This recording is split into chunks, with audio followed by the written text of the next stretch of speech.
Generating electricity is a complex process, but when you think about it, what we do is pretty simple.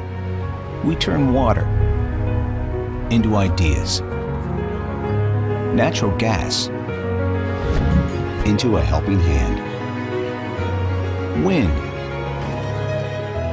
into lifelong memories. We provide energy for life.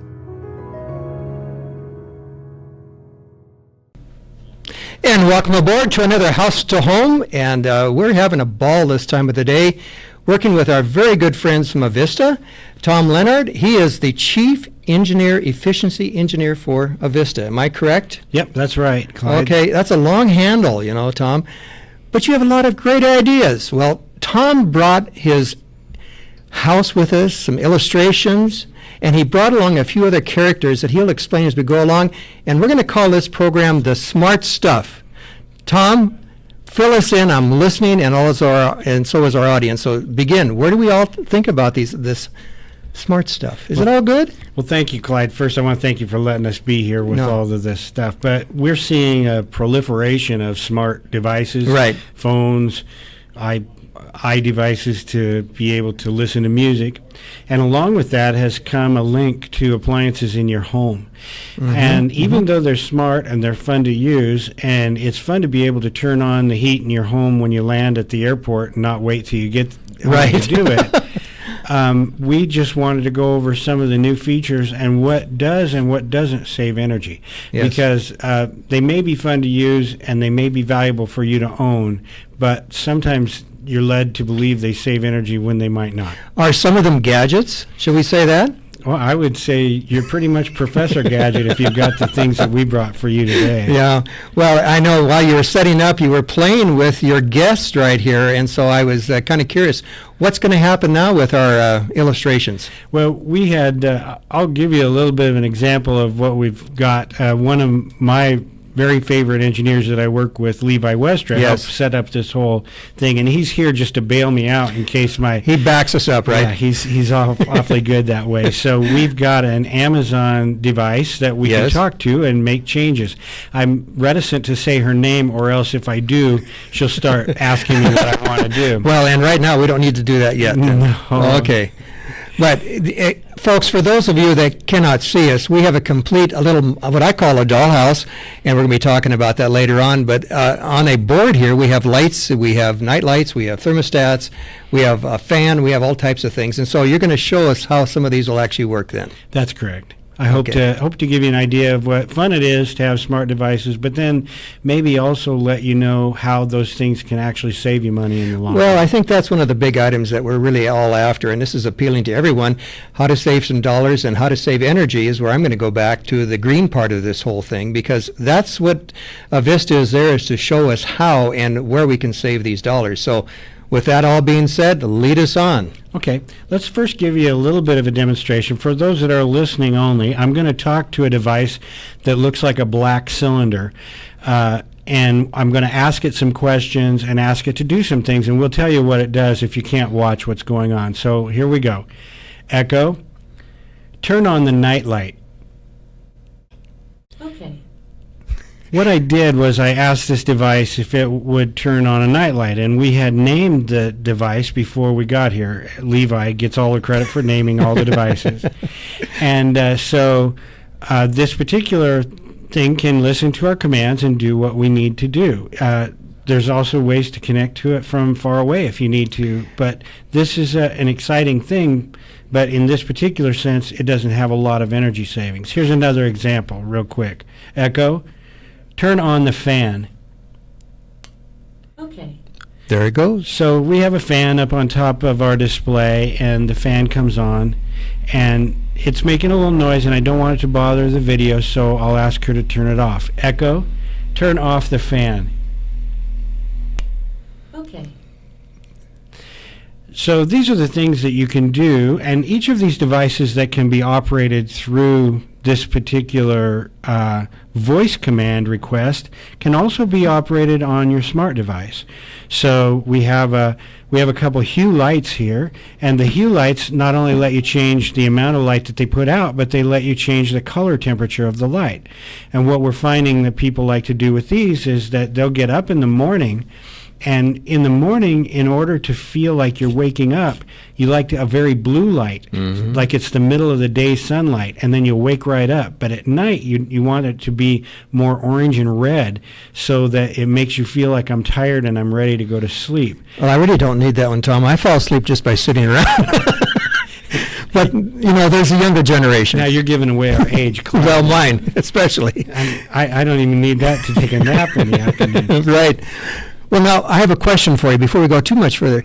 These are all handled even by your phone, and this is just a special app that can be used, and is that part of the stuff that we could be looking at, how to energize and have... Sure. If you'd rather control your house and you have a bunch of different lights that are controlled in it, you can do it on your phone before you go to bed. Hit a scene that says "I'm going to bed," and it shuts off everything that you left on. And so that's when we start to get into energy savings. Some people can get this type of equipment, go on vacation, and instead of leaving two lights on 24/7 in their house, they can just have it come on for 10 minutes at 1 o'clock in the morning, like they're getting up to go to the bathroom, and then go back off. And it starts making people outside believe something's happening in that house. Uses less energy, and it also makes it more secure because they can just build a scene that's going to do that while they're gone. So this is a place where you can start to save energy, but you have to know what you're doing to do it that way. Well, let me ask this question. So, Tom, how do I become educated about this, or where do I begin? And what is Avista doing or welcoming these new ideas? Well, one of the things that we're doing is that we can see that thermostats that will do a lot of the thinking for you can save energy if you have a smart Wi-Fi enabled thermostat. And so we're giving $70 incentives for installed by a contractor thermostats, and $35 incentives if you install them yourself, to try to offset the cost of those devices. And we have a couple of high-end devices here on our display. Yes. One is an Ecobee and the other is a Nest. And it's kind of interesting how all of the devices work just a little bit differently. The Nest is we're not trying to sell one or the other, and it doesn't make any difference to us what you buy, but we fully expect you to do your research and see what you want. The people who seem to like the Nest don't want to mess with anything. They just want to put the thing in and let it do its thing, and it will find them, or it will know. Is that like our grandkids? Kind of them, yeah. Like that. The Ecobee is something they're both the same price. Those are both about $245 to buy them. But the Ecobee is a little more complicated in that I have a larger house and I have an Ecobee, and I put two other sensors around the house, and it can average the temperature in the whole home. So it'll run the fan until the home temperature is averaged, rather than having a hot spot or a cold spot. So for an engineer, I really love that because it gives me all kinds of data and I can play with it. But if you're not into playing with it, they're just available. And then there are several thermostats that are around the $100 range that do this smart work as well, and they're really more like a programmable thermostat where you put them in, you program it to be what you want, but you can still when you land on the plane, you can push a button on your phone and get your heat to come on before you leave the airport. So those factors are still there. Well, I have been kind of leading you along here, but for the last year we've been talking about these things. You and I have been on the house to home of what you can do with these thermostats, and I still don't have one yet, Tom. It's because I don't know where to begin. I don't know what I need. I don't know. I know I just hit your broadside. I don't know how to start, and I think there's a lot of people out there maybe the same way. And some research and education that maybe we could offer yet today. Just a quick tip, where do you begin? Just look around? What I would do is find, if you went on the internet and said, give me the reviews of the top 5 or top 10 smart thermostats, and then start reading the reviews, oftentimes they're really insightful in that you can find somebody who's a lot like you, and their review tells you why they liked what they got or why they didn't like Sure. what they got. And so I would say if you're going to spend a pretty good purchase price for one of these things, make sure that you just read into it and know you're getting what you want, besides the ability to control it with your smartphone. Well, and I think what you're saying is that we are all individual, different as we actually look at things.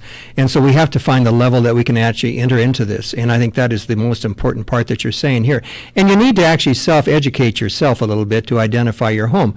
How do you identify a larger home, smaller home, if you look at the illustrations that they're showing, that this is an idea that this one would work well, or like yourself, you have two of them? And we're going to be taking a break here shortly, but let's just talk about that. Well, I think one of the things to keep in mind, Clyde, is that really if you're trying to do it yourself, the very first thing you might want to do is simply pull your old thermostat off the wall and see how many wires you've got running to it. Because if you don't have enough wires, it may be better to have a contractor do the install, or if you're not quite sure if it can fit. And you'll see this when you start doing your reviews. The other thing that to think about is, do I have my particular house? The reason I went with the one I did was I have a room with a thermostat in it that has a lot of windows. And so if that room will heat up before any of the rest of the house. And in the wintertime, that can be a nice toasty room because the sun's shining, but the rest of the house is freezing. Well, okay, we're going to take a point right now because I'm freezing to some degree thinking about that because winter will be coming up. But we're going to take a quick break here, Tom. We're going to come back, illustrate where they begin again, and talk about the cost. So, folks, come back and join us. Tom Lienhard with Avista, how to save some energy and smart stuff. You gotta eat. You gotta watch. You gotta listen. You gotta run. You gotta play. You gotta ride. And hey, you gotta dance. On the go, in the moment, at the table. Spokane 7 keeps you connected whenever and wherever you choose. Subscribe to the experience. My name is Randy James. I'm the founder and director of the Institute of Science and Technology at North Central High School. Kids are far more capable than we ever give them credit. We have $1 million worth of equipment, and we let them use it. You give them a place to play and do science for real. Instead of having to outsource engineers and scientists and mathematicians, we have kids right here. It takes a whole community to raise children. It really does. STCU invests in the community, and they're a longtime supporter of education. Collectively, we can make a huge difference. I'm Randy James, and STCU is here for good. See you tomorrow night, and thanks again for taking care of the painting. I got this. Bye.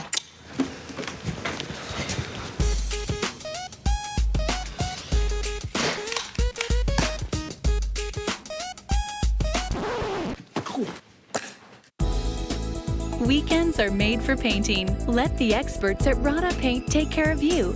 Hi. This looks amazing. Rada Paint, over 80 years of quality, tradition, and trust. Find it in every can. And welcome back, folks. I'm Clyde Haase with House to Home, and my special guest, Tom Lienhard with Avista. Thank you, Tom. You know, you've been giving us some great ideas and your smart stuff. Even your guests you brought along here, I mean, I'm just impressed at how they just listen to you all the time. It's better than normal at home. But anyway, we were talking about energy saving and how to determine what size of a thermostat I need, any of that information, and you were beginning to explain it by the number of wires in the backside. Is that one of the things? But you can also, I mean, don't just cut the wires. I mean, look at it and take pictures. And Yeah, I think the key is that there are thermostats that need a common power that comes from your furnace, and Right. thermostats that don't. And so if you're uncomfortable with that, you should be letting a contractor do it anyway, probably. But there are really good online references for how to do each thermostat. So pick out the thermostat after you've read all the reviews that you Sure. think you might want to use and that satisfies the problems that those people have. And then start reading into it to see if it's going to be a do-it-yourself thing, or maybe it'd be a good idea to have a contractor. or even looking at it online through YouTube. I mean, it would give you some illustration. I've gone there, and I'm not a real computer geek, but I've seen, well, this isn't an idea that I want to use too often because I can see he failed at it. Yeah, and there's several things that play into this. One is some of these thermostats, this Nest, and you can do it with the Ecobee through programming. And several other thermostats have what we call geocoding. And you put your telephone number into the thermostat, and if it sees your telephone get near it, it knows that you're back home. So it quits saying whether you're home or not based on an occupancy sensor and sees your phone. So a good way to not save any energy is to forget your phone when you take off for work, because it'll just think you're home all day. I'm never, right, and my wife would be there, and it would keep on going, so, okay, well, enough of that one. So my next question would be, is that, so we spend $200-300, we have a rebate coming back from Avista if we fit within their guidelines. How long is it going to take to replenish that investment or the return of the investment, typically? Is there any idea, any data on that? If you've been running your thermostat just where you want it to be, it could easily be a 1-year payback. Really? Pay back the cost of that. If you've been really diligent about running a great programmable stat that sets back your temperatures all the time and does everything right, it could take a little longer to pay back. And I think there's nothing wrong with an old programmable stat, but it's just that you almost need a college degree to program it, and a lot of people just didn't use it after a while. It got put on manual. Well, let me ask this question now, Tom. Is energy prices going to go down? Well, you typically always ask that question, and you know that's a really tough question for me. I know. No, probably not. You heard it from the...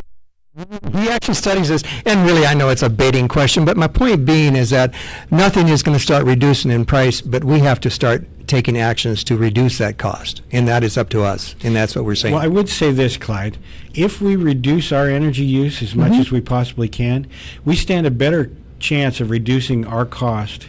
And that's why we're in business. That's why Levi and I work on businesses every day. Because when we save energy, that means we're not building a generation plant for a higher cost. And so we'd love to have you take whatever you can out of this to save energy at your home, because it's going to help everyone pay less in the long run when we're not building a new generation source. Well, we need to be aware of what's going on and be educating ourselves and be an understanding of what is going to be happening. You brought along your dollhouse. Do you want to take the time now or do this on another show? No, I think we can show it really quickly. Okay. What we have here, for those of you who are only listening, one of the thermostats that we have on this display is actually running a heater inside this dollhouse. It's getting hot in here. Yeah, well, and it was hot when I came in, but it's getting a lot cooler now. And so I brought an infrared camera to be able to show what the dollhouse looks like, where half of the dollhouse is insulated and the other half is not insulated. And so this is a way for us to show people that insulation really helps you to save energy. Either you don't take on heat in the summer that we're moving into. Right. Hopefully in a future talk we'll get into that a little bit more. But also you don't lose the heat energy that you created in the winter when you're doing it. What Tom is looking at is a thermal camera, is that correct, that shows? So this is an infrared camera, and it shows the whole house. And as you look at the house, you can see one side of the house is insulated, and the other side is not insulated, and so one side's warmer than the other. And that's really all. This is just a visual to help people understand.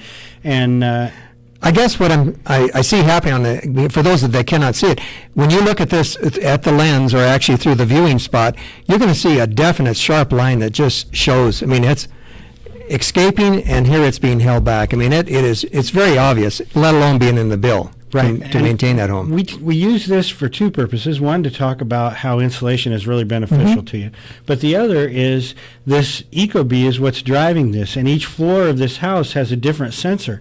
So we can read the sensors through this Ecobee on our phone. Oh my and we gosh. can tell you that the upstairs is 5 degrees warmer than the middle, which is 5 degrees warmer than the bottom, because the heat always wants to try the air rises. So hot air goes up, and that's what happens to this particular situation. And you need to understand how a home lives, breathes air, and will actually work for you, or it can be against you, right? That's correct.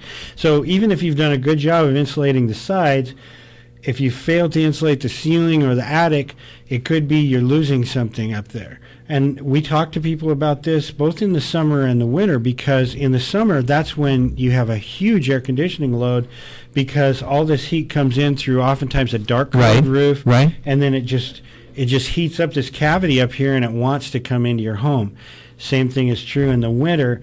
All the nice heat that's in the middle of this cube wants to leave somewhere, and you want to actually keep it in at that particular point. Well, one of the things that I've always pointed out to people is that you need to have some vents in the top of your roof, and the reason is in the summertime it heats up in there.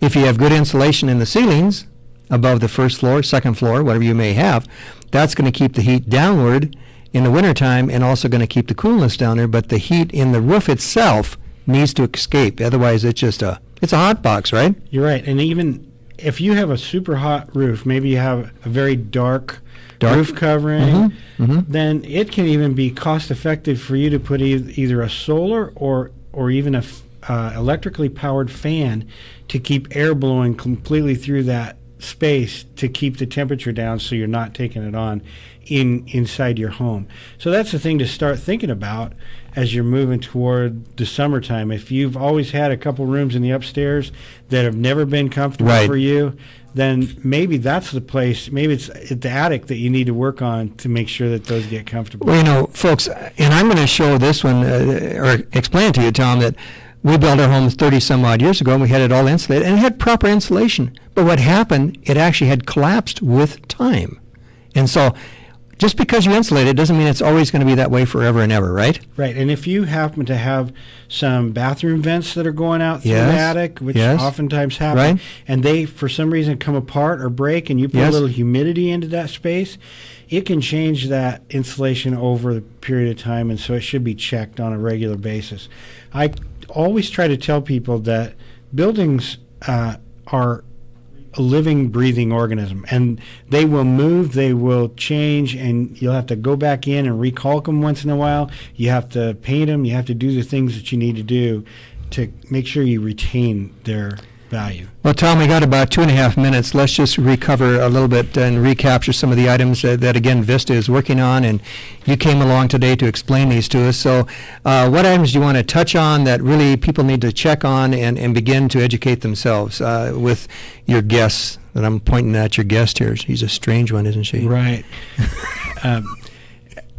I can't say her name, or else she waits for me to say a command. So, right.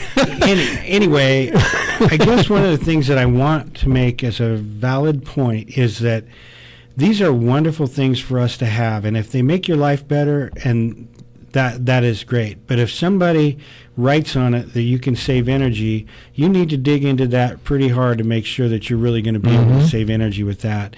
This little device has to be powered just to be waiting for my voice to tell it to do something. Right. And so that's not insignificant when I'm now keeping another device on to listen for what I need to do.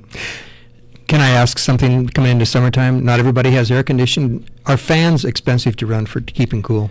Fans are quite a bit less expensive than mechanical cooling. So if we start using a refrigeration system like an air conditioner, yes, if you can get by with a fan, we've talked about this before. In the old days, we had rituals, and in the morning you would open all the windows and you'd let your temperature get down to about 60 degrees or whatever the outside was, run a fan. Then you would shut everything down before 8 o'clock in the morning, and you'd pull all the blinds, and everything would stay dark until nighttime. When the outside got to a temperature, you were okay. Tom, can people go to Avista site and get information like we've been talking about here today? Yeah, we can go to the site. It's avistautilities.com and look for energy savings, and you can get all of the things that you need in that area. Okay. Folks, this is just one of the programs that we have with Avista, and they have been such a great community sponsor and involving with us and educating you and bringing us information. I'm learning. I'm going to get closer to a new thermostat. I know, Tom, but I'm going to watch the fan this summer. I'm going to watch how things all take place. So with everything being said, thank you for coming in today, Tom. We're going to come back next time, and we'll be talking about some more ideas from Avista. And for now, I'm Clyde Haase with House to Home. See you then. Hi, this is Kent Adams, co-host of Business Talks. I'd like to introduce you to a couple of friends, Lisa and Alan Gwaltney of Window World. I've known Lisa and Alan for a number of years and know them to be honest and caring folks. They take pride in their windows, sliding doors, and blinds. So when it comes to your home, call them direct at 509-456-5880. That's Window World of Spokane and Coeur d'Alene. And if you tell them Kent sent me, they'll give you 5% off a 5-window installation. Call them today at 456-5880. Snoring can disrupt marriages and cause serious health problems. Call Sleep Better Northwest first, the experts in dental sleep medicine. Their medically approved, custom-fit oral appliances will have both you and your partner sleeping better and being more productive throughout your day. Don't wait. Snoring and sleep apnea can signal potential strokes or heart attacks. For more information, visit needbettersleepnow.com and download our health guide today. Sleep Better Northwest, the experts in dental sleep medicine.